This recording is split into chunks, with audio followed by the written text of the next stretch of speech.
तो एक बार फिर से आप सभी लोगों का अभिनंदन है, अभिवादन है। और हम चलते हैं इस श्रृंखला में आगे बढ़ते हैं श्लोक संख्या 41 से 50 की ओर। मैं आप सभी लोगों से अनुरोध करूंगा कि आप सभी लोग ये अवगत कराएं कि आपको चैट बॉक्स में दिखाई दे रहा है नहीं। मैं स्क्रीन शेयर करता हूं।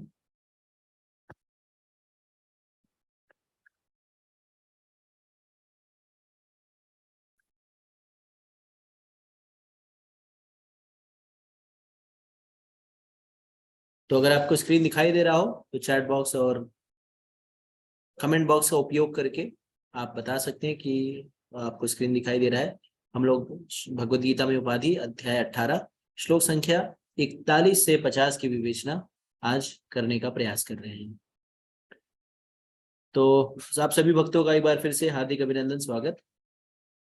आज जो कितने दिन के बाद हम जो है इतनी तीव्रता से बिना ग्लिच के जुड़ पाए हैं। तो जैसा कि आप सभी को बताना चाहूंगा कि हमारे भक्त गुड़गांव से अरुण प्रभु, मुझे अगर नाम याद आ रहा है, तो उनकी कृपा से ये नया लैपटॉप प्राप्त हुआ है।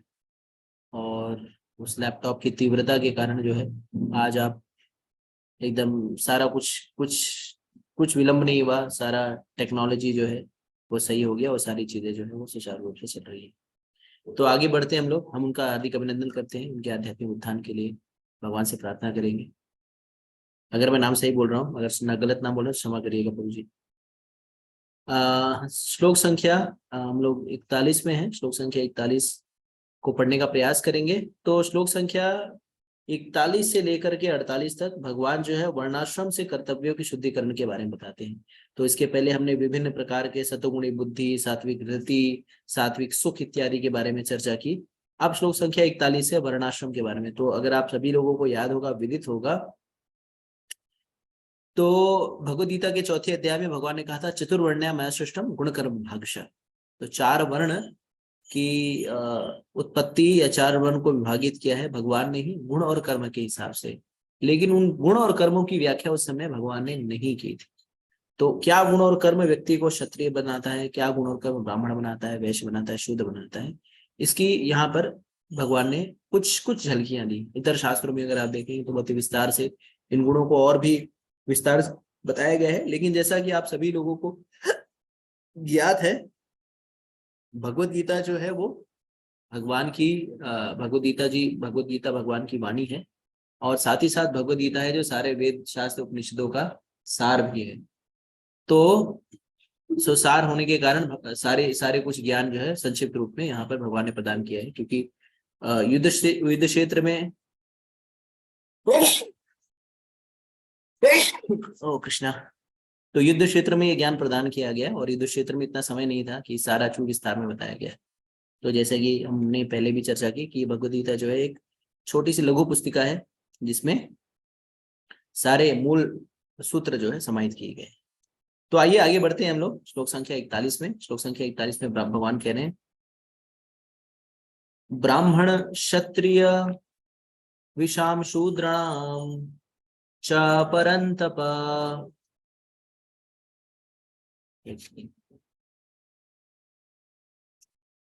च परंतप कर्माणि प्रविभक्तानि स्वभाव स्वभाव प्रभवे गुणे। ब्राह्मण ब्राह्मण क्षत्रिय विषाम शूद्राणाम च परंतप कर्माणि प्रविभक्तानि स्वभाव प्रभवे गुणे। तो भगवान कह रहे हैं हे परंतप, ब्राह्मणों, क्षत्रियों, वैश्यों तथा शूद्रों के प्राकृतिक गुणों के अनुसार उनके स्वभाव द्वारा उत्पन्न गुणों के द्वारा भेद किया जाता है। तो यहाँ पर भगवान बता रहे हैं कि परंतप परंतप, जैसे इसके पहले भी भगवान ने अर्जुन को परंतप कहकर संबोधित किया था। अगर आप सभी लोगों को याद होगा, भगवद गीता की शुरुआत में भगवान ने अर्जुन को परंतप कहकर के संबोधित किया जब अर्जुन विषाद से युक्त हो गया था। तो भगवान ने उसे कहा हे दुष्टों के, हे दुश्मन के संहार करता। तो अर्जुन एक बहुत ही उन्नत योद्धा था, साथ ही साथ वो शिव जी को उसने पराजित करके पशुपात अस्त्र प्राप्त किया था। लेकिन ऐसा उन्नत योद्धा ही विषाद से ग्रस्त हो जाता है। तो हमें समझना होगा कि इस जीवन में दुख किसी को भी आ सकता है, लेकिन उस दुख को सहने की क्षमता, दुख सभी को आता है, लेकिन दुख आने पर कई लोग टूट जाते हैं। लेकिन अगर दुख जब आए और उस सहने को उस दुख को सहने के लिए अगर कोई कंधा देने वाला हो तो दुख सहन कर लिया जा सकता है, या उसको समझाने, उस दुख के पीछे की कारण को समझाने वाला या उस बताने वाला अगर हो तो व्यक्ति दुख पर भी विजय प्राप्त कर सकता है। तो यहाँ पर अर्जुन के जीवन में दुख आया, कष्ट आया, लेकिन अर्जुन ने किसकी शरणागति ली? अर्जुन ने भगवान कृष्ण की शरणागति ली, और भगवान कृष्ण की शरणागति लेने के कारण उसका जो दुख था, उसका जो संशय था, वो निराकरण के रूप में निकल गया। भगवान ने उस संशय को, उस विषाद को आनंद में परिवर्तित कर दिया। तो सुख और दुख, ये दोनों स्थितियां सिर्फ और सिर्फ हमारी मनोदशा के ऊपर निर्भर करते हैं। जैसे भगवान कहते हैं ना, मस्पर्शस्तु कौन्तेय शीतोष्णा सुख दुःखदा अग्मापि आयनो अनित्यस्तम तितिक्षवा भारता। तो सुख और दुख किसकी तरह है? सर्दी और गर्मी की तरह है, और ये इसके इंद्रियबोध के कारण उत्पन्न होता है। जैसे जल, यही जल ठंडी में हमें काटने को दौड़ता है और यही जल गर्मी में आनंद प्रदान करता है। तो दिक्कत जल में नहीं है, दिक्कत हमारी इंद्रियों में है। तो इसी तरह से अगर हमारे जीवन में हम सारे लोग दुखी हैं किसी न किसी तरह से, तो हमें अर्जुन के विषाद से हमें ये समझ में आना चाहिए कि अगर हमारे जीवन में कष्ट हो, चिंता हो, संशय हो, कोई भी विषय वस्तु हो, तो हमें अगर किसी की शरण लेने योग्य कोई व्यक्ति है तो परम पुरुषोत्तम भगवान श्री कृष्ण। तो हमें परम पुरुषोत्तम भगवान श्री कृष्ण की शरण में जाना चाहिए, और उनकी शरण में रह करके ही हम सब जो है सारी सिद्धियां और सारे निराकरण प्राप्त कर सकते हैं। तो यहाँ पर अर्जुन को भगवान हे परंतप कहकर संबोधित, हे परंतप, ब्राह्मण, क्षत्रिय, वैश्य तथा शूद्र। तो ये चार जो वर्ण है, ये सामाजिक रूप से इनका विभाजन जो है हर देश, हर जगह है। कई बार हम कहते हैं ना कि ये वर्ण व्यवस्था जो है भारत में है, ये वर्ण व्यवस्था जो है देश को खोखली कर दे रही है। ये वर्ण व्यवस्था जो है ये समाज को सुचारू रूप से चलाने के लिए एक व्यवस्था की गई है, इसका जाति व्यवस्था से कोई लेना देना नहीं है। और ये ब्राह्मण, वैश्य, शूद्र जो है हर जगह पे इसका निराकरण किया गया है, हर जगह पे इनका निरूपण किया गया है। तो जैसे पाश्चात्य जगत में भी जो व्यक्ति, जो समूह शिक्षा करता है, ज्ञान देता है, लोगों को ज्ञान से ज्ञानवर्धन करता है, ऐसे लोगों को शिक्षाविद कहा जाता है, यानी एजुकेशनिस्ट कहा जाता है। तो ब्राह्मणों के क्वालिटीज, गुणों के बारे में आगे चल के हम देखेंगे किस तरह से ब्राह्मणों का कार्य है, पठन पाठन यजन याजन। इसके बाद क्षत्रिय जो रक्षण संरक्षण करता है, ऐसे लोगों को हम यहाँ पर वेद शास्त्र जो है क्षत्रिय कहकर संबोधित करता है। और ऐसे लोगों को पाश्चात्य संस्कृति में, इतर देशों में, इतर जगहों पर क्या करके संबोधित किया जाता है? पॉलिटिशियन, आर्मी पर्सनल या सुरक्षा, सिक्योरिटी फोर्सेस। तो क्षत्रिय का अर्थ होता है क्षत्रायति क्षत्रिय, तो जो किसी को चोट लगने से, हिंसा, किसी को चोट लगने से बचाए, घायल होने से बचाए, ऐसे व्यक्ति को क्षत्रिय कहकर संबोधित किया जाता है। फिर तीसरा है वैश्य, यानी बिजनेस क्लास। तो बाकी जगह पे इनको बिजनेसमैन कहा जाता है, हमारे यहाँ पे वैश्य कहा जाता है। तो वैश्य का कार्य होता है कृषि, गोरक्षा, वाणिज्य, व्यापार करता है। तो ऐसे हर दूसरे जगह पे इनको व्यापारी कहा जाता है। और शूद्र यानी वर्कर क्लास। तो शूद्र कोई जाति नहीं है, वर्कर क्लास जो नौकरी करता है दूसरों के यहाँ पे। तो प्राय हम सारे लोग किसी ना किसी यहाँ पे नौकरी और चाकरी करते हैं, तो जो दूसरे के यहाँ पे नौकरी करता है ऐसे शूद्र कहा जाता है। तो शूद्र कोई जाति नहीं है। यहाँ पर भगवान बहुत ही स्पष्ट रूप से कहते हैं कि शूद्रों में प्रकृति के गुणों के अनुसार, उनके स्वभाव द्वारा उत्पन्न गुणों के द्वारा भेद किया जाता है। तो प्रकृति के गुणों के अनुसार, तो जो जिस गुण का रहता है, जो जिस प्रकृति का रहता है, वो उस प्रकृति के अनुसार कुछ गुणों को उत्पन्न करता है और फिर उसी प्रवृत्ति का हो जाता है। तो हमें इस बात को समझने का प्रयास करना चाहिए कि ये प्रकृति के दिनों गुणों के अनुसार व्यक्ति का स्वभाव बनता है। तो जैसा जिसका गुण होगा, तो कई व्यक्ति जो है बहुत ही सात्विक रहते हैं, उनके कितना भी आप उनको कितना भी उनके जीवन में कितना भी परेशानी आ जाएगी, लेकिन वो शांत चित्त होते हैं। कई लोग तुरंत ही उद्विग्न हो जाते हैं, अगर थोड़ी सी भी संशय हुई तुरंत उद्विग्न हो जाएंगे। कई लोग चिंताग्रस्त रहते हैं, उनको एक चिंता जाती है तो दूसरी चिंता सता लेती है। कई लोग जो है तामसी रहते हैं, उनको कोई दुख नहीं, वो अपने प्रमाद में, आलस्य में डूबे रहते हैं। तो ये उनके प्रकृति के गुणों के अनुसार होता है। तो एक ही, जैसे आप सभी जानते हैं, एक ही माँ के गर्भ से जन्मे 5 बच्चे जो है, अगर 5 बच्चे हैं या 3 बच्चे हैं, 2 बच्चे हैं, तो उनका अलग अलग स्वभाव रहता है। तो वो प्रकृति के गुणों के अनुसार वो स्वभाव उत्पन्न होता है और फिर वैसे ही उनके गुण भी उत्पन्न होते हैं। तो जैसा हम बीज बोएंगे वैसा ही फल काटेंगे। जैसे कहते हैं नहीं, बोया पेड़ बबूल का तो आम कहाँ से हो, तो बबूल का बीज जहाँ पे है उसमें आम नहीं हो सकता। स्पष्ट है आप लोगों को? तो इसी तरह से व्यक्ति के गुणों के अनुसार वर्णों का विभाजन किया गया, जाति का विभाजन नहीं किया। इसका वर्ण का विभाजन किया। वर्ण जो है वो चतुर्वर्ण्यमय सिस्टम गुण कर्म विभागशः, गुण और कर्म के आधार पर। तो जैसे चिकित्सक का बेटा यानी डॉक्टर का बेटा डॉक्टर नहीं होता जब तक कि वो उस डिग्री को प्राप्त नहीं कर लेता, उस मान्यता प्राप्त संस्था से वो उस उपाधि को प्राप्त नहीं कर लेता। आप लोग कभी ऐसा करते हैं क्या? मान लीजिए आपको कहीं दवाई लेनी है या कोई ऑपरेशन कराना है किसी को, और वो गया, मान लीजिए शहर का नामी गामी डॉक्टर है और चिकित्सक है, उसके पास आप लोग गए और वो पता चला कि डॉक्टर साहब जो है वो दूसरे जिले में गए हैं या दूसरे राज्य में गए हैं, तो आप लोग ये नहीं बोलते ना? आपने कभी कहा है अच्छा कोई बात नहीं है, अगर डॉक्टर साहब नहीं है तो लाइए उनके डॉक्टर को ही, उनके लड़के को बुला दीजिए, वो भी तो डॉक्टर का ही लड़का है, वो ही ऑपरेशन कर दे। आप ऐसा नहीं करते, क्यों? क्योंकि इसलिए नहीं करते आप, क्योंकि वो उसके योग्य नहीं है, उसके पास वो गुण नहीं है। लेकिन जब सामाजिक डीलिंग करनी होती है तो हम कहते हैं अरे ये फलाने परिवार में उत्पन्न हुए, तो ये फलाने ही है, ये क्षत्रिय है, ये ब्राह्मण है, ये वैश्य है, शूद्र है, चाहे उनके अंदर गुण ही ना हो। तो गुण और कर्म के आधार पर सारा कुछ विघटन किया गया है। ये जान लेना बहुत ही नितांत ही आवश्यक है, क्योंकि वर्तमान समय में अगर हमारे भारत देश में जो सबसे बड़ी दिक्कत है, परेशानी है, वो यही है कि गलत धारणा के अनुसार व्यक्ति को इंगित किया जाता है। लोग ने वर्ण व्यवस्था जो है कालांतर में जाति व्यवस्था में तब्दील हो गई, जहां पर जन्म ही सर्वोपरि हो गया। तो चाहे आप किसी भी गुण और कर्म के हो, चाहे आप शराब पीते हो, दारू पीते हो, लेकिन चूंकि आप एक विशेष परिवार में जन्म लिए हैं तो उसके लिए आपको वो उपाधि दी जाती है, जो कि ऐसा है नहीं। जैसे कि डॉक्टर का लड़का डॉक्टर तब तक नहीं बन जाता जब तक कि वो डॉक्टर के गुणकर्म नहीं अर्जित करता। उसी तरह से उसी तरह से कोई ब्राह्मण वैश्य शूद्र या क्षत्रिय का लड़का क्षत्रिय नहीं हो जाता जब तक कि वो गुणकर्म अर्जित नहीं करता। अगर आप लोग को ये श्लोक स्पष्ट हो गया हो, क्लियर हो, तो चैट बॉक्स में लिख करके बता सकते हैं। श्लोक संख्या 42। श्लोक संख्या 42 में अब ब्राह्मणों के गुण से भगवान शुरुआत करते हैं। तो भगवान क्या कह रहे हैं? शमादमा तपा शौचम शांतिम शांतिम आर्जवमेव च ज्ञानम विज्ञान आस्तिक्यम ब्रह्म कर्म स्वभावजम। तो भगवान कह रहे हैं शांति प्रियता। तो ब्राह्मण का सबसे बड़ा गुण कौन है? शांति प्रियता। तो ब्राह्मण जो है शांति चाहता है, वो हिंसा में उसकी रुचि नहीं होती। अगर उसको कोई गाली भी दे दे तो भी वो उसका प्रतिकार नहीं करता, अगर कोई उसको हिंसा भी कर दे तो भी वो कोई प्रतिकार नहीं करता। शांति प्रियता, उसको शांति की आवश्यकता होती है। दूसरा आत्म संयम, वो किसी चीज के लिए ललचाता नहीं है। ऐसा नहीं है कि किसी को देख लिया तो आओ इसके पास से लाओ, इसको मैं हड़प कर लूं। उसको भगवान की कृपा से, भगवत कृपा से जो भी प्राप्त हो जाता है वो उसी में संतुष्ट रहता है। अगर किसी गलत चीज का भी प्रलोभन दिया जाए तो भी उसमें वो आकर्षित नहीं होता। तो ये वैष्णव का ये सबसे बड़ा गुण होता है। जैसे देखिए जब हम इस्कॉन में आते हैं, भक्तों के संग में आते हैं, समूह में आते हैं, तो हमें ये बताया जाता है कि 4 नियम का पालन करिए, अवैध स्त्री संग से बचिए, मांस का भक्षण ना करिए, अंडा ना खाइए, चाय कॉफी लहसुन प्याज, जुआ ना खेलिए। ये सारी चीजों के बारे में, गुटखा तम्बाकू, ये सब सारी चीजें अपना खाइए। तो ये सारी चीजें जो है वो एक बार भक्ति में आने पर स्वाभाविक रूप से व्यक्ति जो है, भक्त जो है, साधक जो है धारण कर लेता है।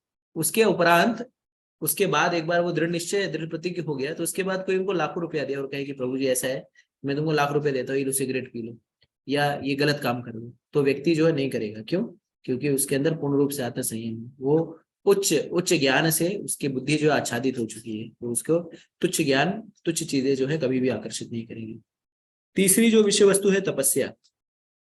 तो ये तपस्या सभी के लिए नितांत आवश्यक है। जैसे इसके पहले वाले इस अध्याय में भगवान कहते हैं यज्ञ दान तपस जो है किसी भी अवस्था में नहीं छोड़ना चाहिए, चाहे आप ब्रह्मचारी हो, गृहस्थ हो, वानप्रस्थ हो, संन्यास हो। तो इसी तरह से तपस्या जो है वो सभी के लिए आवश्यक है, चाहे ब्राह्मण, चाहे क्षत्रिय, वैश्य, शूद्र हो।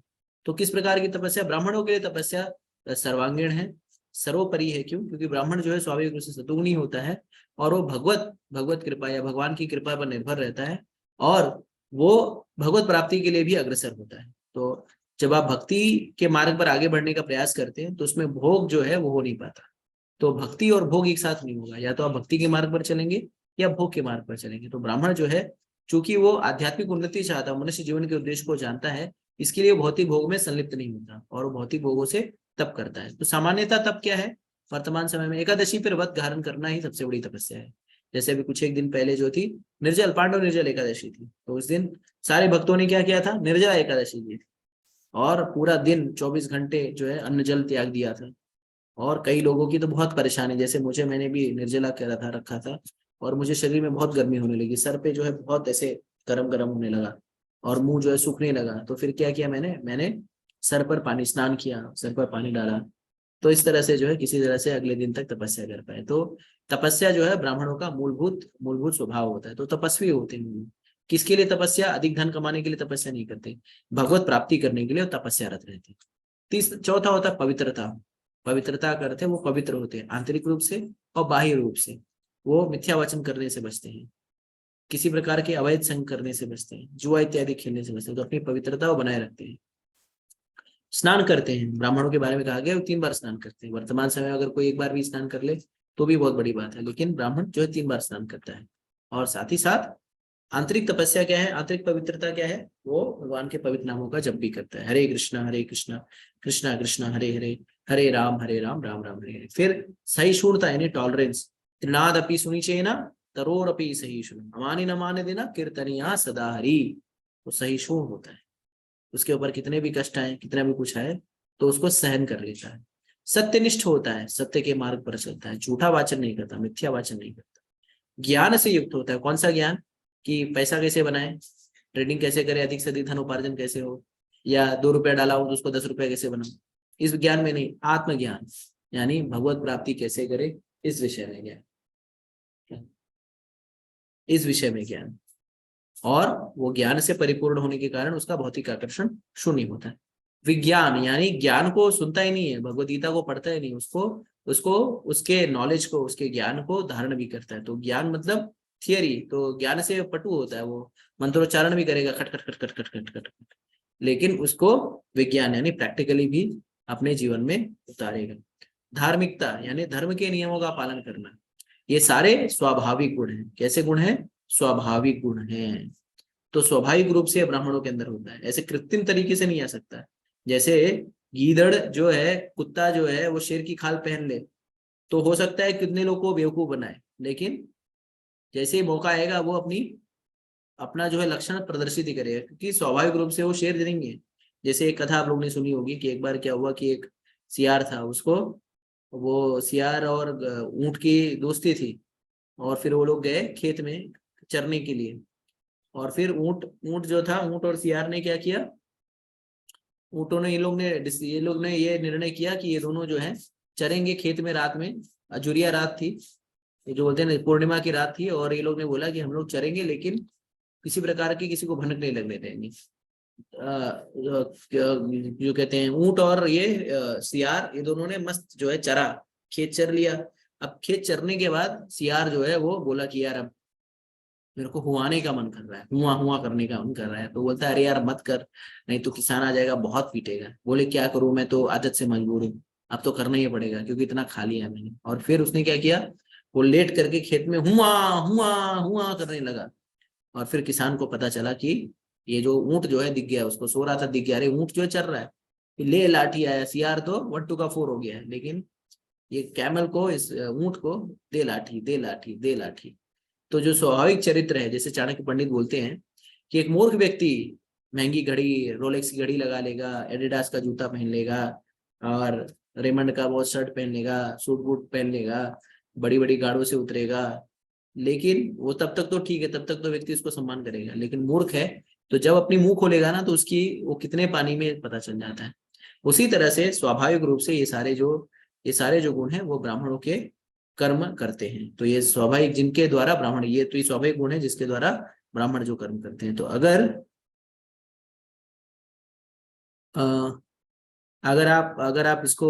आप इसको देखें, तो अगर आप ये सारे गुण आपके अंदर हैं तो आप अपने आप को क्या कह सकते हैं, ब्राह्मण कह सकते हैं। स्पष्ट हो गया हो तो चैट बॉक्स में, कमेंट बॉक्स में लिख करके हमें अवगत करा सकते हैं। अब आ गया क्षत्रिय के बारे में। तो क्षत्रिय जो है उनका कार्य क्या है, भगवान बताते हैं। शौर्यम तेज धृति दाक्ष्यम युद्धे चापि अपलायनम दानम ईश्वर भवश्च क्षत्रम कर्म स्वभावजम। तो क्षत्रिय के लिए क्या कर्म है, वीरता, शक्ति, संकल्प, दक्षता, युद्ध में दया, उदारता तथा नेतृत्व, ये क्षत्रिय के स्वाभाविक गुण है। तो सबसे पहला गुण है वीरता। तो क्षत्रिय जो है वीर होता है, वादे से अपने मुकरता नहीं और मरने से कभी डरता नहीं। तो एक बार जबान दी, रघुकुल रीत सदा चली आई, प्राण जाए पर वचन ना जाए। तो क्षत्रिय वो है जो वीर हो, अगर झगड़ा फसाद हो गया तो उधर से दुम दबा कर नहीं भागे, घर में घुस जाए। ऐसा व्यक्ति क्षत्रिय नहीं होता। जैसे होता है नहीं, मोहल्ले में लफड़ा हो गया, सब अपने घर, गुरु घुसो घुसो घुसो घर में, और कोई किसी को बचाने भी नहीं जा रहा, पता चला मारा। जैसे भी हाल में आपने देखा कि इस तरह से अपने देश की राजधानी में एक बालिका की नृशंस हत्या कर दी गई, और वहां पे काफी लोग वहां पे उपस्थित थे, देख भी रहे थे, लेकिन किसी को इतनी हिम्मत नहीं हुई उस व्यक्ति को रोके या उस घटना को रोके। सारे किसी ने भी उसे रोका नहीं। तो ये क्षत्रिय का गुण नहीं है। तो वहां पे कोई भी क्षत्रिय नहीं था। तो खाली सरनेम लगा लेने से, सिसोदिया हूँ हम, मैं राठौर हूँ, मैं सूर्यवंशी हूँ, मैं रघुवंशी हूँ, मैं फलाना हूँ, मैं ढमाके, मैं सोलंकी हूँ, मैं परिहार हूँ, मैं ये हूँ, मैं वो हूँ, तो ये करने से कोई क्षत्रिय नहीं हो जाता। वीरता जो है सबसे बड़ा लक्षण है। तो अगर आपके अंदर वीरता है, शक्ति शक्ति होनी चाहिए इस कार्य करने में, लोगों की जान बचाने में, युद्ध करने के लिए किसकी आवश्यकता है? शक्ति। तो सामर्थ्य होना चाहिए, बल होना चाहिए, शक्ति। फिर संकल्प, यानी एक बार दृढ़ से, एक बार मैंने कमिटमेंट कर दी तो अपनी आप की भी नहीं सुनता, तो संकल्प होना चाहिए। ऐसा नहीं कि आज यार कोई बात नहीं, सुबह उठा मेरे को जिम करने जाना है, कल सुबह उठ के जिम जाऊंगा, एक दिन गया, 2 दिन गया, उसके बाद कल से थोड़ा सो लेता हूँ, परसों से जाऊंगा, नरसों से जाऊंगा, फिर वो जिम बंद हो गया। तो संकल्प होता है क्षत्रियो में। दक्षता, यानी कौशल, कुशल रहता है। अगर कुशल नहीं होगा तो युद्ध कैसे करेगा? जैसे क्या कहते हैं, अर्जुन जो है इतना कुशल, वो धनुर्धर था कि वो दोनों हाथों से जो है युद्ध कर सकता है, राइट हैंड और लेफ्ट हैंड दोनों से तीर चला सकता था कुशलता से।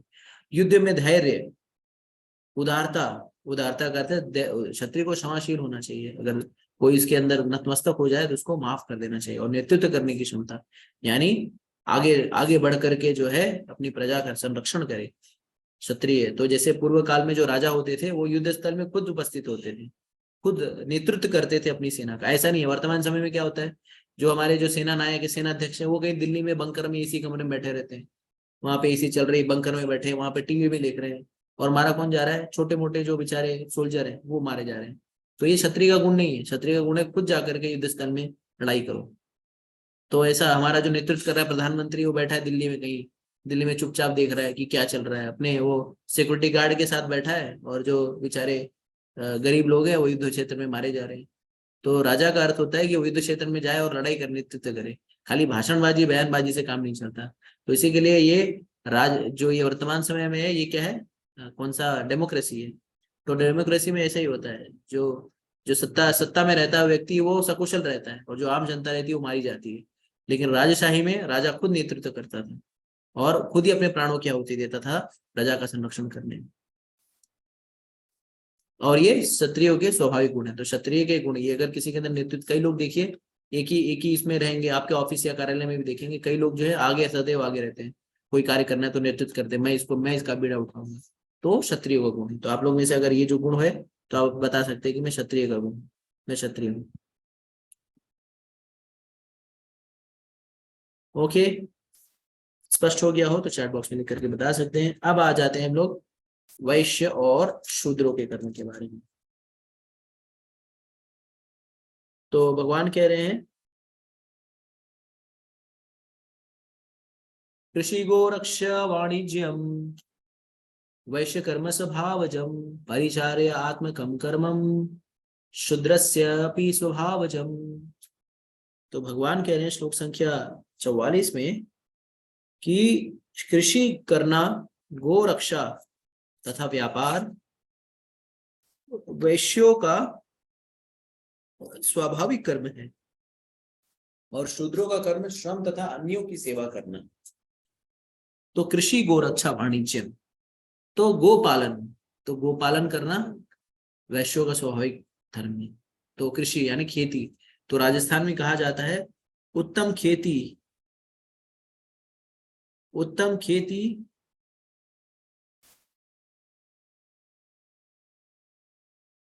उत्तम खेती, मध्यम व्यापार और नीच नौकरी। यानी उत्तम, सबसे सर्वोत्तम क्या होती है? खेती होती है। तो कृषि जो है वो सर्वोत्तम होती है, लेकिन वर्तमान समय में कृषि कोई करना नहीं चाहता। सारे गांव वाले जो है वो गांव को छोड़ करके शहरों की तरफ भाग रहे हैं, और शहरों में वो 12 घंटे 14 घंटे मेहनत करेंगे, वहां पे उन्हें 4,000 5,000 10,000 रुपये मिलेगा, लेकिन खेती में उनकी कोई रुचि नहीं है। ऐसा नहीं जिनके पास खेत नहीं उनकी तो ठीक है, जिनके पास है भी वो भी खेती नहीं करना चाह रहे हैं। तो कृषि करना, तो आप अगर अगर आप लोग कोई भी सरनेम लगाते हो, लेकिन अगर आप कृषि कर रहे हैं, खेती कर रहे हैं, तो आप लोग क्या हैं? वैश्य हैं। ठीक है। तो कृषि करना। दूसरा है गो रक्षा, गो पालन। अगर आप गोपालन कर रहे हैं तो भी आप ये वैश्य का कर्म, जैसे गाय रखना, तबेला होना, ये सारी चीजें, गोपालन करना, ये वैश्य का कर्म है। और व्यापार यानी बिजनेस, तो सबसे महत्वपूर्ण देखिए जो व्यापारी गण होते हैं, अगर आप देखिए राजस्थान और गुजरात के जो अग्रवाल, महेश्वरी, ये लोग हैं, अगर आप देखिए अग्रवाल समाज के लोग जो हैं, क्योंकि ये व्यापारी हैं, ये भारत के आपको कश्मीर से लेकर के कन्याकुमारी और बंबई से लेकर के गुवाहाटी और मणिपुर और इम्फाल और जहाँ चाहे जहाँ चले जाइए, भारत के हर जिले में आपको मिल जाएंगे। हर जिले में आपको ये लोग, ये वर्ग के लोग मिल जाएंगे, चाहे वो उड़ीसा हो, चाहे किसी भी जिले के आप चले जाइए, जो उनका जो जिला होगा, जहाँ पर जिला मुख्यालय होगा, उसके आसपास यही समाज के लोग हैं, चाहे कोई भी राज्य हो। क्यों? क्योंकि ये लोग व्यापार करते हैं, व्यापार के सिलसिले में हर जगह जाते हैं, और इनके बच्चे पढ़ लिख भी लेते हैं तो सिर्फ और सिर्फ व्यापार ही करते हैं। मैंने कई लोगों से पूछा कि ये व्यापार करने में इतनी रुचि क्यों है, तो कहे कि देखिए प्रभु जी, ऐसा है कि व्यापार जो है वो अपना अपना धंधा होता है, अपना पैसा होता है, अपना श्रम होता है, और हम अपना खुद के मालिक होते हैं। और चाहे छोटा सा ही देखेंगे आप लोग ना, ये लोग चाहे मेडिकल की दुकान खोल लेते हैं, या चाहे छोटी सी ये सांवरिया वाले, देखिए सांवरिया बोल के एक, वो क्या कहते हैं अपना, आइसक्रीम का पार्लर, ये वो गाड़ी चलाते हैं, या छोटी सी दुकान करें, हार्डवेयर का दुकान खोल लेंगे, चाहे कुछ भी करेंगे लेकिन खुद का ही काम करेंगे और 4 लोगों को नौकरी देंगे। क्यों? क्योंकि उनको कहते हैं कि आत्मसम्मान जो है सबसे बड़ा सर्वोपरि होता है। बाकी समाज के लोग क्या करते हैं? नौकरी ढूंढते हैं, नौकरी चाहिए, नौकरी चाहिए, नौकरी चाहिए। लेकिन ये जो वैश्य समाज के लोग हैं, वो सिर्फ व्यापार में ही उनकी और वर्तमान समय में अगर किसी किसी समाज ने, किसी वर्ण ने अपनी जो पारंपरिकता है जो बचा के रखी है, तो वैश्य समाज ही है। अगर आप देख लें तो इन्होंने व्यापार को आज तक नहीं त्यागा, बाकी ब्राह्मणों ने ब्राह्मणत्व को त्याग दिया, क्षत्रिय जो है क्षत्रिय नहीं रह गए, शूद्र तो हम सारे लोग शूद्र ही हैं, लेकिन वैश्य जो है वो अपने जो प्रासंगिकता है और जो प्रामाणिकता है, उसी के अनुरूप जो है वो गोरक्षण भी करते हैं, व्यापार भी करते हैं, और कृषि पर भी वो पूर्ण रूप से ध्यान देते हैं। ये इसका कर्म हो गया, वैश्यों का कर्म हो गया। अब शूद्रों का कर्म होता है अन्यों की सेवा करना। तो यहाँ पर शूद्र जो है कोई जाति नहीं, कोई सरनेम नहीं है, शूद्र जो है दूसरे की सेवा करे। तो कलयुग में जो है हमें जानना चाहिए, जानने योग्य, कलयुग जो है कलौ शूद्र संभवा। तो कलयुग में हम सारे लोग शूद्र हैं। क्यों? क्योंकि दूसरों की चाकरी करते हैं। हाँ, ये शूद्र कोई जाति नहीं है, जो दूसरों की नौकरी करे, चाकरी करे, वो सब शूद्र हैं। तो हम सारे लोग किसी ना किसी की नौकरी कर रहे हैं, किसी ना किसी की चाकरी में लगे हुए हैं। तो इसका अर्थ क्या है? हम शूद्र हैं। चाहे कुछ भी हम टाइटल लगा लें, टाइटल लगाने से कोई वो नहीं हो जाता। जैसा कि हम बार बार सुस्पष्ट कर रहे हैं, बता रहे हैं, भगवान ने भी स्पष्ट रूप से बताया है कि गुण और कर्म जो है व्यक्ति के वर्ण को निर्धारित करता है। तो हमारे गुण और कर्म क्या है? हमारे गुण और कर्म शूद्र है। तो जैसे कि अगर कोई राजा है और कोई भी टाइटल लगाता हो, या कोई कोई कोई कोई राजनेता है, तो क्षत्रिय है, वो शूद्र या इत्यादि नहीं है। ये तो एक गलत अवधारणा है। तो भारत में अगर किसी चीज को, किसी गलत मिसकंसेप्शन को दूर करने की आवश्यकता है, तो लोगों को ये बताने की आवश्यकता है कि जो जाति है ऐसी कोई व्यवस्था नहीं, वर्ण व्यवस्था है गुण और कर्म के हिसाब से। और भगवद गीता के ये जो प्रासंगिक 4-5 श्लोक है, ये बहुत ही महत्वपूर्ण है। ये इसको पर्चा छपवा के बांटना चाहिए सबके पास, तब जाकर के उनकी आंखें खुलेंगी। जो भेदभाव चल रहा है, या जो अनटचेबिलिटी जो हम कहते नहीं है कि छुआछूत इत्यादि, या इसी को स्पर्श नहीं किया, आप सोचिए कि कितनी कितनी ये गंभीर विषय है कि वही व्यक्ति क्या करता है, खेत में बुआई करता है, वही एक समाज का व्यक्ति जो है उस धान को बोता है, उसको काटता है, वही जो है उस धान को दाता है, उसको दा करके उसमें चावल निकालता है, और वही चावल लेकर के जो है दूसरों के घर में भी पहुंचाता है, और वही चावल जब हांडी पे चढ़ जाता है तो वो व्यक्ति जो छूने योग्य नहीं होता। तो ये एक बहुत ही गलत अवधारणा है। क्यों? क्योंकि ये छुआछूत और इस तरह का किसी भी तरह का जो है शास्त्रों में कहीं विधान नहीं है। वर्ण की व्यवस्था की गई है, तो जो वर्ण, जो गुण और कर्म व्यक्ति प्रदर्शित कर रहा है, वो वही वही वही उसका वर्ण हो गया। जैसे आप देखिए पूर्व काल में व्यक्ति अलग अलग वर्ण में जा सकता था। जैसे द्रोणाचार्य जो थे वो ब्राह्मण थे, लेकिन फिर जब उन्होंने क्षत्रिय का उन्होंने वो युद्ध क्षेत्र में जब वो प्रण लिए, तो क्षत्रिय हो गए, और फिर युद्ध क्षेत्र में मारे गए। तो इसके लिए किसी को ब्रह्म हत्या का पाप नहीं लगा, या ब्राह्मण को मारने का पाप नहीं लगा। क्यों? क्योंकि वो क्षत्रिय का कार्य कर रहे थे। इसी तरह से विश्वामित्र मुनि क्षत्रिय थे, फिर उन्होंने तपस्या किया, ब्राह्मण का कार्य किया। तो इस तरह से शास्त्रों में कहीं भी जन्म के आधार पर कोई भी भेदभाव नहीं किया गया है। जो भी विघटन किया गया है सामाजिक संरचना में, वर्ण व्यवस्था में, वो वर्ण व्यवस्था है, और वो गुण और कर्म के आधार पर है। अगर ये स्पष्ट हो गया हो तो आप सभी लोगों से अनुरोध है कि चैट बॉक्स में लिख करके अवगत कराएं। श्लोक संख्या 44।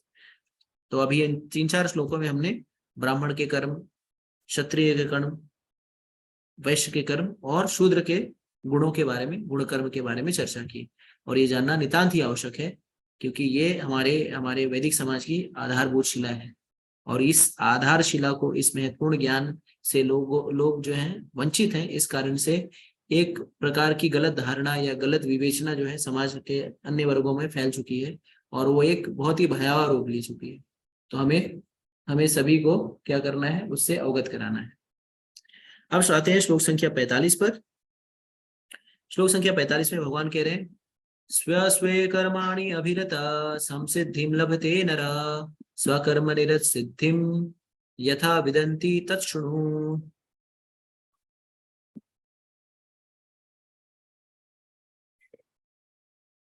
भगवान कह रहे हैं, अपने अपने कर्म के गुणों का पालन करते हुए प्रत्येक व्यक्ति सिद्ध हो सकता है।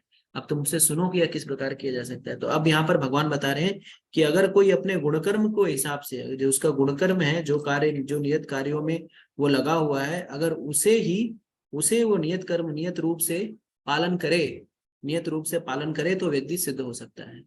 तो देखिए भगवान ने यहाँ पर क्या बताया है कि सिर्फ वर्णाश्रम व्यवस्था को अच्छे से अगर कोई पालन कर ले गुण कर्म के हिसाब से, तो भी परम सिद्धि को प्राप्त कर सकता है।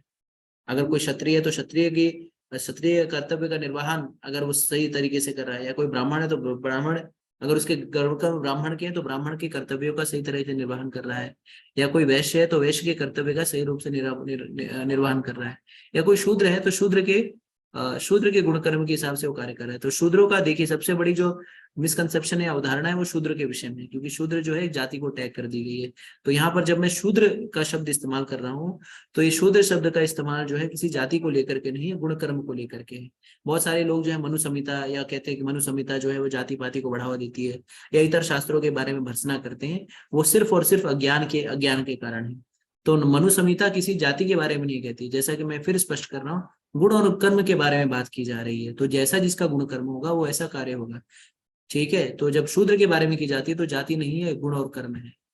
आप लोग ये स्पष्ट करिए, क्योंकि जो सामाजिक वर्तमान समय के जो हमारे तथाकथित सामाजिक ठेकेदार हैं या जो राजनेता हैं, वो इस ज्ञान से वंचित हैं, या वो जानते हुए भी इस चीज को सदैव प्रमोट करते रहते हैं कि जाति के आधार पर कभी विघटन नहीं किया गया, गुण और कर्म के आधार पर किया गया है।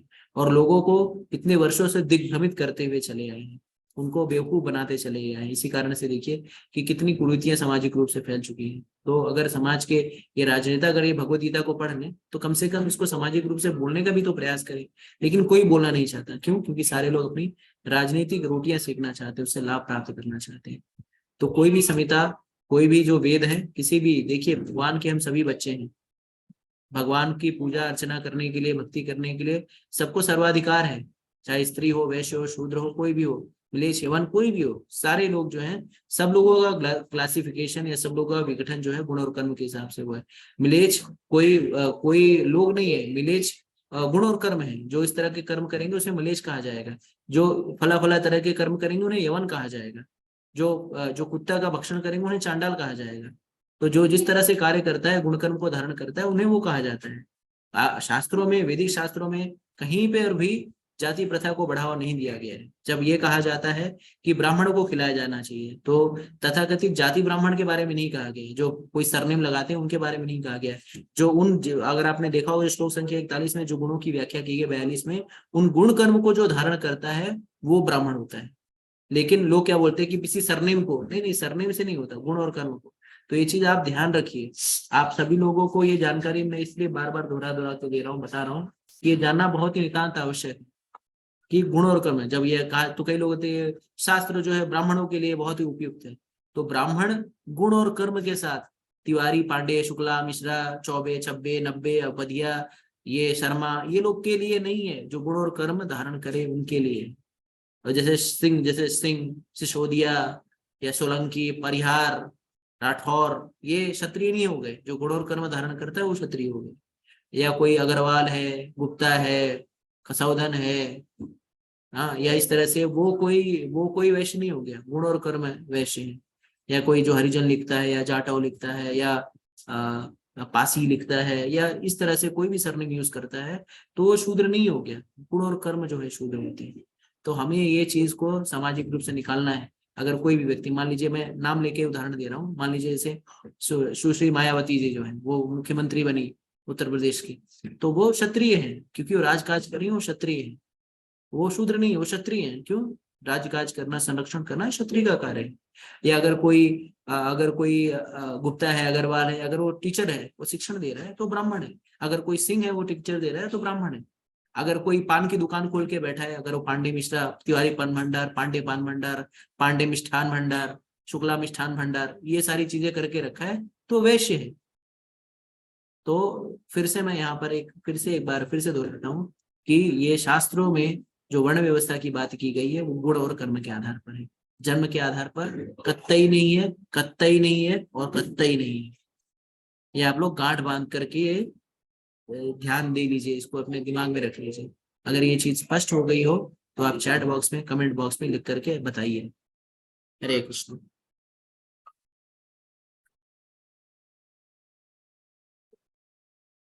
अब आगे बढ़ते हैं हम लोग श्लोक संख्या 46 पर।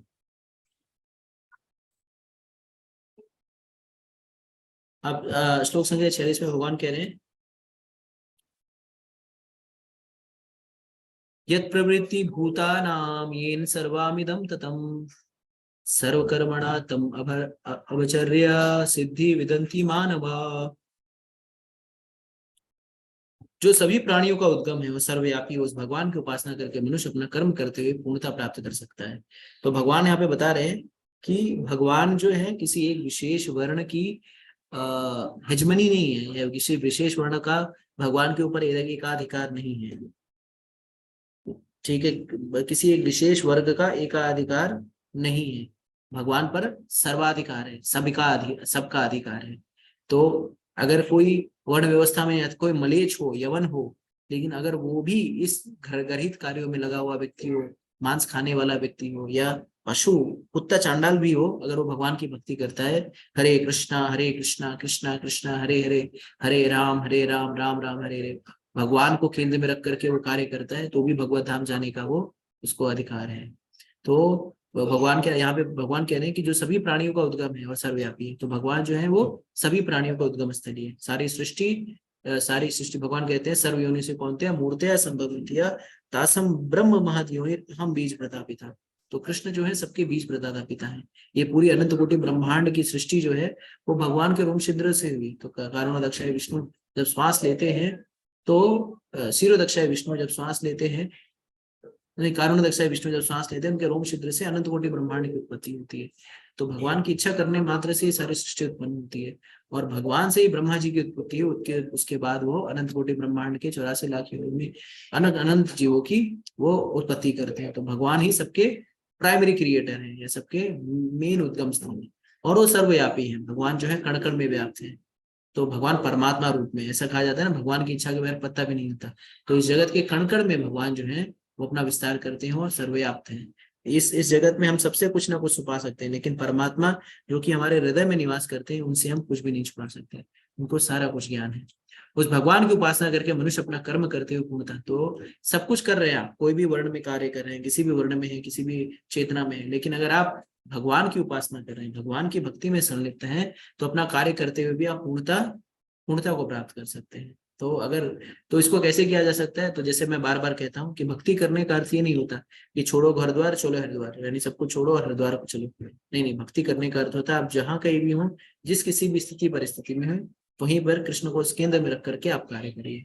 आप कार्यालय जाते हैं तो कार्यालय में जाने के लिए आप जाते हैं, तो कार्यालय जाने से पहले आप ये स्मरण करिए कि हे कृष्ण, मैं ये हे कृष्ण, मैं आपका हूँ, ये सेवा मैं आपके लिए कर रहा हूँ, आपकी कृपा से मुझे सेवा प्राप्त हो रही है। तो ये करने से क्या होगा, वो कार्य, वो आपकी नौकरी जो है वो कृष्ण भावना भावित हो जाएगी। आप व्यवसाय करते हैं तो आपके हे कृष्ण, ये व्यवसाय मैं आपके लिए कर रहा हूँ, आपकी प्रसन्नता के लिए। से कुछ धनोपार्जन होगा, उसको आपके भगवान की सेवा में लगाओ, आपकी सेवा में लगाओ। आप बच्चों का भरण पोषण कर रहे हैं, हाँ, बच्चों का भरण पोषण कर रहे हैं, बच्चों के लिए कार्य कर रहे हैं, बच्चों को संभाल रहे हैं, तो आप ये सोचिए कि भगवान, ये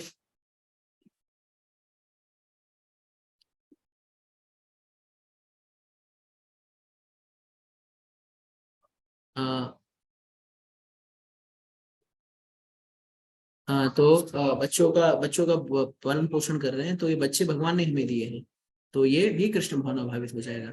आप किसी कार्यालय में कार्य कर रहे हैं, तो आप ये सोचिए कि इस कार्यालय में नौकरी, अगर मैं कहीं नौकरी कर रहा हूँ, तो ये नौकरी से मुझे कुछ धन उपार्जन होगा, उसे मैं भगवान की सेवा में लगाऊंगा, तो भी कृष्ण भावना भावित हो जाएगा। तो हम सभी लोग, भगवान कहते हैं यत् करोषि यदश्नासि यत् जुहोषि ददासि यत् तपस्यसि कौन्तेय तत् कुरुष्व मदर्पणम्।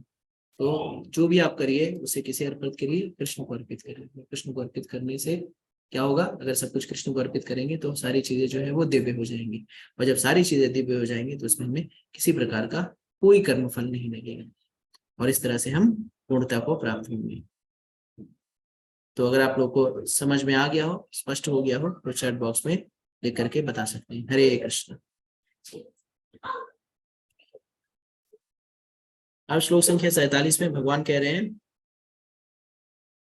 श्रेयान् स्वधर्म विगुणा विगुणा परधर्मात् स्वनुष्ठितात् स्वभावनियतं कर्म कुर्वान् न आपनोति किल्बिषम्। भगवान कह रहे हैं, अपनी वृत्ति पर कार्य को करना, चाहे वो कितना भी त्रुटिपूर्ण ढंग से क्यों ना किया जाए, अन्य किसी के कार्य को स्वीकार और अच्छे प्रकार करने की अपेक्षा अधिक श्रेष्ठ है। अपने स्वभाव के अनुसार निर्दिष्ट कर्म करना कभी भी प्रार्थ से प्रभावित नहीं होता। तो भगवान यहाँ पे बहुत सुंदर बात कर रहे हैं। क्या कह रहे हैं भगवान? कह रहे हैं कि अपने वृत्ति परक कार्य, तो जो आपका वृत्ति परक कार्य है, यानी आपका जो भी कार्य, आपका जो भी स्वभाव है, उस स्वभाव से, जो आपका स्वभाव है, स्वभाव के अनुरूप कार्य करिए।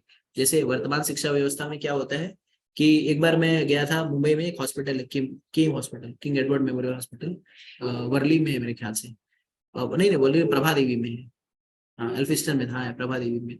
तो वहाँ पे मैं गया था और मुझे तभी बुखार हुआ था, मैं इंजीनियरिंग कर रहा था, हाँ इंजीनियरिंग कर रहा था मैं, और सेकेंड ईयर में था, और मुझे डेंगू हो गया था, और वहाँ पे मैं एडमिट हुआ था उस हॉस्पिटल में।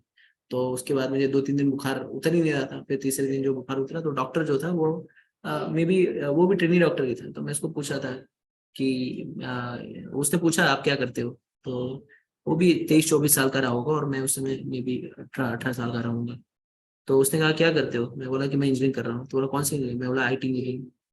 ओ बोला IIT इंजीनियरिंग यार, तो उसने बोला कि अच्छा है यार, तुमको तो अच्छा है, बढ़िया है। तो बोला क्यों? तो बोला कि यार मैं भी यार इंजीनियरिंग करना चाह रहा था, और लेकिन अभी मेरे घर वाले मेरे को डॉक्टर बनने के लिए बोल दिया, तो मैं डॉक्टर बन गया।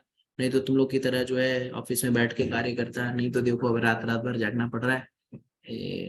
तो बोला पैसा तो मिलता है ना, तो बोले पैसा क्या है यार, पैसा तो बहुत मिलता है, पैसे का क्या है, खुद का भी क्लिनिक है, तो मैं उसमें महीने का जो है 8-10 लाख रुपया तो बना ही लेता हूँ, लेकिन पैसा उतना वो महत्वपूर्ण नहीं है जितना मेरी जो इच्छा थी, मेरे जो स्वभाव है उसके अनुरूप मेरा कार्य, तो मैं बस कार्य कर रहा हूँ। मतलब अब घर वालों का प्रेशर था, तो इसके लिए मैं डॉक्टर बन गया, लेकिन मेरा मन तो सिर्फ कंप्यूटर इंजीनियरिंग में लगता है। और मैं सोच रहा था कि मैं डॉक्टर बन जाता तो ठीक था, मतलब। तो इस तरह से वही मैं सोच रहा था कि भले ही व्यक्ति वो कार्य कर रहा है, लेकिन उसकी चेतना उस जगह नहीं, उसका स्वभाव वो नहीं है। तो इसीलिए भगवान कहते हैं कि हमें अपनी वृत्ति परक कार्य को करना चाहिए, आपका जो स्वभाव है उसके परक कार्य को करना चाहिए। अब जैसे कोई कोई व्यक्ति क्षत्रिय के गुण नहीं है, उसको क्षत्रिय के, अब जैसे क्या हो रहा है वर्तमान समय में, होता यह है कि जो चाहे योग्य हो या अयोग्य हो, आप जो है, आपके पास अगर मताधिकार है, मत है, तो आप जो है कुछ भी बन सकते हैं, कोई भी मंत्री पद प्राप्त कर सकते हैं, किसी भी उच्च पद पर आसीन हो सकते हैं। तो जैसे कि एक बार एक राजनेता को पूछा गया कि आप लोग जो है, जो योग्य है, पढ़े लिखे हैं, और जो समाज के लिए अच्छा कर सकते हैं, ऐसे लोगों को आप लोग टिकट क्यों नहीं देते? ऐसे लोगों को आप चुनाव मैदान में खड़ा क्यों करते हैं? आप ऐसे लोगों को खड़ा करते हैं जिनके ऊपर कोर्ट केस हो, जिनके ऊपर 2-4 मर्डर का केस हो, जो छिनैती में घोटालेबाजी करते हो। तो बोले कि पहली बात तो ये है कि ये लोग ही जो है वो जीत करके आते हैं, आप ही के लोग जो है ऐसे लोगों को वोट देते हैं जो इस तरह के कार्य करते हैं। तो हम लोगों को भी क्या, सत्ता में रहना, तो सत्ता में रहने के लिए हम अच्छे लोगों को खड़ा कर दें, हमें भी मालूम अच्छा है, लेकिन वो जीत करके नहीं आएगा तो सत्ता में प्राप्त नहीं होगी। तो सत्ता प्राप्त करने के लिए हमें ऐसे लोगों को खड़ा करना पड़ता है जो जीत करके हैं, क्योंकि संख्या जो है सबसे महत्वपूर्ण है। तो बोले योग्य व्यक्ति को हम खड़ा कर दें, लेकिन उसको कोई वोट ही नहीं देगा। तो कहने का तात्पर्य यह है कि हमें सभी को चाहिए कि हमें अपने वृत्तिपरक कार्य को, जो हमारा स्वाभाविक कार्य है, उसको करें, और किसी भी लोभ में दूसरे कार्य को करने से बचें। और प्रभुपाद जी तात्पर्य में बहुत सुंदर उदाहरण देते हुए कहते हैं कि जो भी हम कार्य करते हैं उसके साथ कुछ ना कुछ त्रुटियां हैं, जैसे ब्राह्मण का कार्य होता है यज्ञ करना। ब्राह्मण कई बार क्या करता है, यज्ञ कराता है, हवन कराता है, आहुति कराता है। तो जब यज्ञ और हवन आहुति कराता है तो उसमें कई सारे जीव मारे जाते हैं, कई सारे जो है उसी आहुति में जल जाती है। कई बार उनको बलि भी, पशु बलि भी देना पड़ता है, अगर यजमान कहे तो करवाना पड़ता है। तो ऐसे ऐसी स्थिति में क्या होता है, ऐसी स्थिति में ब्राह्मण को उसका पाप लगता है। लेकिन फिर भी अब वो ब्राह्मण के कार्य को, इस यजमानी के, ये ब्राह्मण का जो कार्य है यज्ञ करवाना इत्यादि को छोड़ दे, तो कहाँ तक वो जीविकोपार्जन कर पाएगा, या कहाँ तक वो सह रह पाएगा। तो उस पाप को उसको क्या करना पड़ता है, स्वीकार करके अपने वृत्तिपरक कार्यों में निरंतर रूप से लगे रहना पड़ता है। जैसे क्षत्रिय का कार्य होता है, क्षत्रिय का कार्य होता है क्षत्रायति क्षत्रिय, क्षत्रिय का कार्य होता है दूसरे लोगों को चोट लगने से बचाना। लेकिन और क्षत्रिय जब दूसरों को बचाएगा तो हिंसा करेगा, हिंसा में कई लोग मारे भी जाते हैं, तो वो पाप लगता है। वो किसी जीव की हत्या करना बहुत ही जघन्य पाप है, लेकिन फिर भी क्षत्रिय को उस पाप को करना पड़ता है। फिर तीसरा जो है वो है वैश्य। तो वैश्य का क्या होता है, व्यापार करना। तो व्यापारी जब व्यापार करता है तो उसको साथ में बहुत झूठ भी बोलना पड़ता है। अगर आप किसी व्यापारी के पास चले जाइए, अगर आप धंधे पे बैठा, चाहे आपका बहुत खास मित्र हो, तो क्या कहेगा, मैं अपने धंधे की कसम खा के बोलता हूँ दोस्त, तुझे ना मैं घाटा जो है, सौदा जो है घाटे में दे रहा हूँ, मैं ये जो प्रोडक्ट दे रहा हूँ, ये जो चीज दे रहा हूँ, ये घाटे में दे रहा हूँ। तो आप सोचिए कि कोई व्यापारी है जो घाटे में देगा आपको सामान, घाटा लगा के अपने आप को सामान बेचेगा। या कई बार लड़के की धंधे की कसम खा के बोल रहा हूँ दोस्त, मैं घाटा हो रहा है सर, मेरे को घाटा हो रहा है, मैं घाटे में सौदा दे रहा हूँ, मेरे को एक पैसा चवन्नी फायदा नहीं हो रहा है। या मेरे लड़की की कसम खा बोल रहा हूँ, सर ये जो सामान दे रहा हूँ ना, इसमें मेरे को एक चवन्नी फायदा नहीं हो रहा है। लेकिन क्या वो कोई घाटे में सौदा देगा तो एसी पंखा और चार चार वहां पे एम्प्लॉय रखा है, उसको पगार कहाँ से लाएगा, अपने जेब से देगा क्या। तो झूठ बोलना पड़ता है, झूठ बोलने के पाप को लेना पड़ता है, लेकिन फिर भी उसे अपना वृत्तिपरक कार्य करते रहना चाहिए। इसी तरह से शूद्र, जैसे हम लोग नौकरी करते हैं तो कई बार बॉस जो होता है हमको अप्रिशिएट नहीं करता, या हमें बोलता है कि तुम ठीक से कार्य नहीं कर रहे हो, लेकिन फिर भी हमें कार्य करते रहना पड़ता है। क्यों? क्योंकि हमें पता है कि अगर हम नौकरी से निकल जाएंगे तो परिवार का भरण पोषण कैसे होगा, फ्लैट की ईएमआई कैसे भराएगी, घर लिया उसका ईएमआई कैसे भरा जाएगा, गाड़ी की ईएमआई कैसे भराई जाएगी, या बच्चे की फीस कैसे भराएगी, इतना हमारा खर्चा बढ़ गया है, तो हमारे खर्चा कहाँ से भरण पोषण होगा, और हम उसको सहते हुए कार्य करते रहते हैं। तो इसी तरह से हमें अपने वृत्तिपरक कार्यों को निरंतरता से करते रहना चाहिए। स्पष्ट हो गया हो तो चैट बॉक्स में लिख करके बता सकते हैं। अब श्लोक संख्या 48 में भगवान कह रहे हैं, सहजम कर्म कौन्तेय सदोषमापि न त्यज्यते सर्व आरंभ ही दोषेण भूमेन गृहैवावृता। प्रत्येक उद्देश्य प्रयास किसी न किसी दोष से आवृत होता है। जिस प्रकार अग्नि धुएं से आवृत रहती है, हे कुंतीपुत्र, मनुष्य को चाहिए कि स्वभाव से उत्पन्न कर्म को भले ही दोषपूर्ण क्यों न हो, ना त्यागी। तो अभी हमने इसी पे बहुत ही विस्तार से चर्चा की कि जो भी हम कार्य करते हैं वो कार्य कहीं ना कहीं उसमें कुछ ना कुछ दोष होता रहता है। लेकिन हमें क्या करना चाहिए, जो स्वभाव से जो कर्म उत्पन्न हो रहे हैं उसे करते रहना चाहिए, चाहे दोषपूर्ण क्यों ना हो, उससे हमें कभी त्याग नहीं करना चाहिए। तो हम जो भी कार्य करेंगे उसमें कुछ ना कुछ दोष लगेगा ही। तो इससे अच्छा हमें क्या करना चाहिए, उन सारे कर्मों को हमें कृष्ण को समर्पित कर देना चाहिए, कृष्ण को अर्पित कर देना चाहिए। और जब हम सारे कर्म जो है कृष्ण को अर्पित कर जाएंगे तो वो कर्म से विहीन हो जाएगा।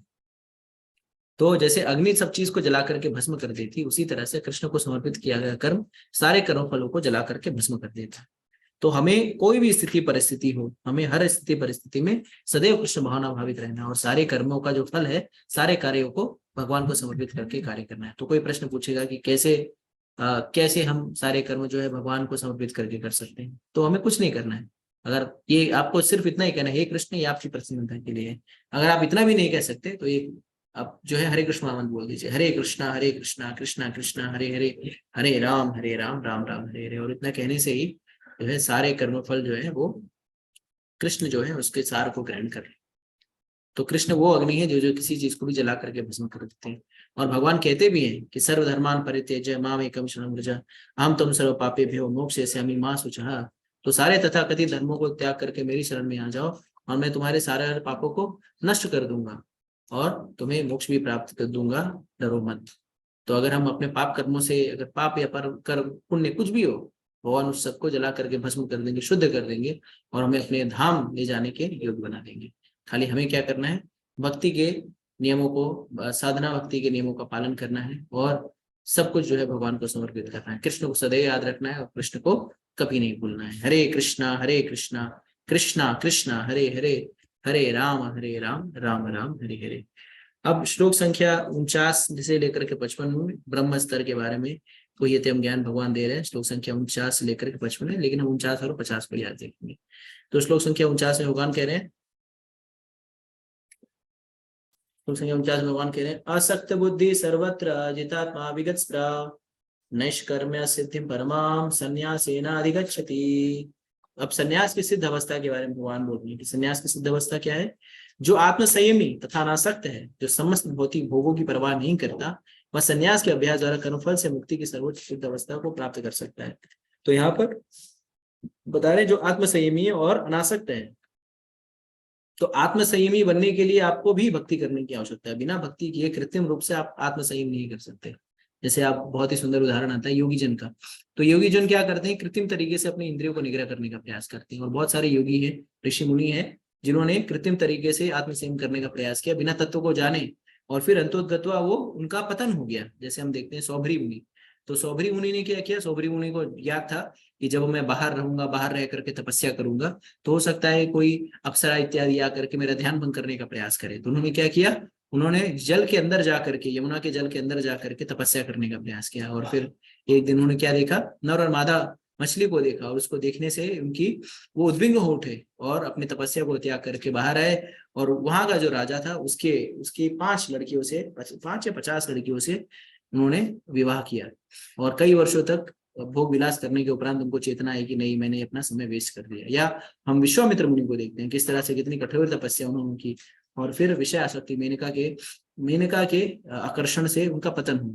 लेकिन इसके उलट हम देखते हैं कि कैसे भगवान के भक्त हरिदास ठाकुर, जिनकी माया देवी ने स्वयं आकर के परीक्षा ली, लेकिन हरिनाम में उनकी रुचि के कारण वो उनको विचलित ना कर सकी, और वो वैश्या जो है वो स्वयं भगवान की भक्त हो गई, और हरे कृष्णा कृष्णा कृष्णा हरे हरे, हरे राम राम राम हरे हरे, भगवान की भक्ति करने में संलिप्त होकर के भगवान की भक्ति करने लगी। और जो है भौतिक भोगों के प्रति आकर्षण स्वाभाविक रूप से, जब कृष्ण के प्रति, जब भगवान का भक्त जो है वो सिर्फ कृष्ण को अर्पित प्रसाद ग्रहण करता है, प्रसाद के रूप में ग्रहण करता है, तो कोई भी भौतिक भोग उसको आकर्षित नहीं करता। उसके लिए विष्ठा के समान है। अगर भगवान को भोग नहीं लगाए तो उसकी तरफ देखेगा भी नहीं। क्यों? क्योंकि उसका आकर्षण तो सिर्फ कृष्ण के प्रसाद के ऊपर है। तो इसके लिए देखिए, जहां पर भौतिकवादी लोग जितनी चेष्टा से, तीव्रता से दौड़ते हैं, वहां पर बहुत भक्ति करने वाले लोग, उनका कोई आकर्षण नहीं रहता। तो जो जैसे कौवे होते हैं, कौवे कहाँ पे बैठते हैं, तो भक्त जो है वो हंस की तरह है, जो सिर्फ मोतियों को लेते हैं, मोतियों को ग्रहण करते हैं। और जो भौतिकवादी लोग हैं, भोगवादी लोग हैं, वो लोग क्या है, कौवे की तरह कचड़े पे बैठते हैं। तो भौतिकवादी लोगों को चित्रपट, ये जो मूवीज होती है उसमें रुचि होती है, फूहड़ गानों में आनंद प्राप्त करते हैं, या किसी बार में दारू शराब गुटखा तमाकू व्यसन करने में उनको आनंद होता है, पर स्त्री गमन पर पुरुष गमन करने में उनको आनंद होता है, नग्नता में, इन सारी चीजों में उनको आनंद होता है। और दारू शराब ये सब गलत कार्यों में, गुटखा तमाकू चाय कॉफी ड्रग्स खैनी चरस गांजा, ये सब सारी चीजों में उनको रुचि होती है। लेकिन भगवान का भक्त जो है उसको सिर्फ हरिनाम में रुचि होती है, हरि कथा में रुचि होती है, और हरि कीर्तन में रुचि होती है, प्रचार प्रसार में रुचि होती है। तो भगवान के भक्त जो है वो कैसे हैं, परमहंस की तरह हैं। और जो भौतिकवादी लोग हैं वो कौवे की तरह हैं, कचड़े पे बैठते हैं। तो जहाँ पे कौवे बैठते हैं वहां पे हंस नहीं आते। क्यों? क्योंकि हंस कभी कचड़े पे नहीं बैठते। तो भौतिकवादी लोग जो है वो भोगों के संलिप्त रहते हैं, लेकिन जो हंस होते हैं, भगवान के भक्त होते हैं, उन्हें भौतिक भोगों के प्रति कोई आकर्षण नहीं रहता। और यही अवस्था में व्यक्ति जो है, जब पूर्ण रूप से कृष्ण के ऊपर, कृष्ण के प्रति आकर्षण होगा और कृष्ण प्राप्ति ही एकमात्र लक्ष्य होगा, तो ऐसी अवस्था में व्यक्ति जो है कृष्ण के धाम को प्राप्त कर सकता है, कृष्ण को प्राप्त कर सकता है। हरे कृष्णा कृष्णा कृष्णा हरे हरे, हरे राम राम राम हरे हरे। अब आज की चर्चा का आखिरी श्लोक, श्लोक संख्या 50। तो भगवान यहाँ पे बता रहे हैं कि किस तरह से सिद्ध अवस्था को, ब्रह्म को प्राप्त किया जा सकता है। भगवान हे कुंतीपुत्र, सिद्धम प्राप्तो यथा ब्रह्मा तथा आपनोति निबोध में, समासेन एव कौन्तेय निष्ठा ज्ञानस्य परा। तो भगवान कह रहे, हे कुंती पुत्र, जिस तरह इस सिद्धि को प्राप्त हुए वह व्यक्ति परम सिद्ध अवस्था अर्थात ब्रह्म को, जो सर्वोच्च ज्ञान की अवस्था है, प्राप्त करता है, उसका मैं संक्षेप में तुमसे वर्णन करूंगा, उसे तुम जानो। तो भगवान बताते हैं कि जो ब्रह्म, तो जैसे परम सत्य की अनुभूति 3 स्तर पर होती है, ब्रह्म, परमात्मा और भगवान। तो भगवान, ये ब्रह्म जो है वो भगवान का ही स्वरूप है। लेकिन हम सभी जानते हैं कि जो सर्वश्रेष्ठ अनुभूति है परम सत्य की है वो परमात्मा भगवान की है, जिसमें भगवान दो भुज रूप है, लकुटी धारण किए हुए हैं, त्रिभंग ललित स्वरूप है। तो जो व्यक्ति सिद्धि को प्राप्त है, जो पूर्ण रूप से कृष्ण भावना भावित हो गया है, वो व्यक्ति भगवान के धाम को प्राप्त करता है। और वही व्यक्ति जो है वो स्वरूप सिद्ध व्यक्ति होता है। तो स्वरूप सिद्ध व्यक्ति का कई बार हम लोग सोचते हैं कि स्वरूप सिद्ध व्यक्ति का अर्थ क्या है, या बद्ध और मुक्त जीव का अर्थ क्या है। तो बद्ध जीव जो होता है वो भौतिक भोगों के प्रति आकृष्ट रहता है, उसकी रुचि जो है भौतिक चीजों में होती है। लेकिन जो मुक्त जीव होता है वो पूर्ण रूप से कृष्ण के प्रति आकृष्ट होता है। बद्ध जीव जो है वो पूर्ण रूप से अपने आनंद के लिए जीवन जीता है, लेकिन मुक्त जीव जो है वो सदैव कृष्ण की प्रसन्नता के लिए कार्य करता है, कृष्ण को आकर्षित करने के लिए कार्य करता है, और कृष्ण की प्राप्ति करने के लिए कार्य करता है। इस कारण से वो मुक्त है। और ऐसा मुक्त जीव जो है वो ज्ञान की सर्वोच्च अवस्था पे होता है, यानी उसको पता होता है कि वो शरीर नहीं है, आत्मा है। और वो आत्मा होने के कारण कृष्ण जो है पूर्ण पुरुषोत्तम भगवान है, और आत्मा कर्म होने के कारण उसका कार्य है परमात्मा की सेवा करना। और ज्ञान की सर्वोच्च अवस्था में वो सदैव कृष्ण भावना से युक्त होता है, और सदैव कृष्ण के नाम का स्मरण करता है और कृष्ण के नाम का कीर्तन करता है। हरे कृष्णा कृष्णा कृष्णा हरे हरे, हरे राम राम राम हरे हरे। और ऐसी अवस्था में व्यक्ति जो है भगवान के नित्य शाश्वत धाम, जहाँ पे ना दुख है, ना कष्ट है, ना कुंठा है, ना क्लेश है, ऐसे धाम को प्राप्त करने के सर्वथा योग्य बन जाता है, और अपने जीवन के मनुष्य जीवन के परम लक्ष्य को प्राप्त करता है। तो आप सभी लोगों को मनुष्य जीवन का लक्ष्य प्राप्त करने के लिए आप सभी लोग योग्य हैं, कि आप सभी लोग जो है पूर्ण रूप से कृष्ण भावना भावित हैं, और इसी अवस्था में, ऐसी कृष्ण भावना भावित अवस्था में आप सदैव बने रहिए, और अपने मनुष्य जीवन के लक्ष्य को प्राप्त करिए। यही मेरी आपसे आकांक्षा है। यही आप लोग से करबद्ध होकर के प्रार्थना है कि भक्ति में संलिप्त रहिए, भक्ति में लगे रहिए, जो भी कुछ करिए वो कृष्ण को समर्पित करिए, और सारी चीज सदैव कृष्ण को याद रखिए, कृष्ण को कभी ना भूले। भगवान के भक्तों का संग लीजिए। जैसे व्यापार करने के लिए अगर उन्नत होना है तो व्यापारी का संग लेना पड़ेगा, उसी तरह से भक्ति में उन्नत होना है तो भक्तों का संग लेना पड़ेगा। तो भक्तों का संग लीजिए, भगवान के भक्तों के संग में रहिए, और भगवान के विषय में श्रवण करिए, और इस तरह से कृष्ण को सदैव याद रखिए और कृष्ण को कभी ना भूलिए। इस तरह से अपने जीवन के परम लक्ष्य को प्राप्त करें। तो यहीं पे मैं अपनी वाणी को विराम देता हूँ। आप सभी लोगों से अनुरोध है कि आप लोग तीव्रता से भक्ति में लगे रहें और अपने जीवन को सफल करें। हरे कृष्ण।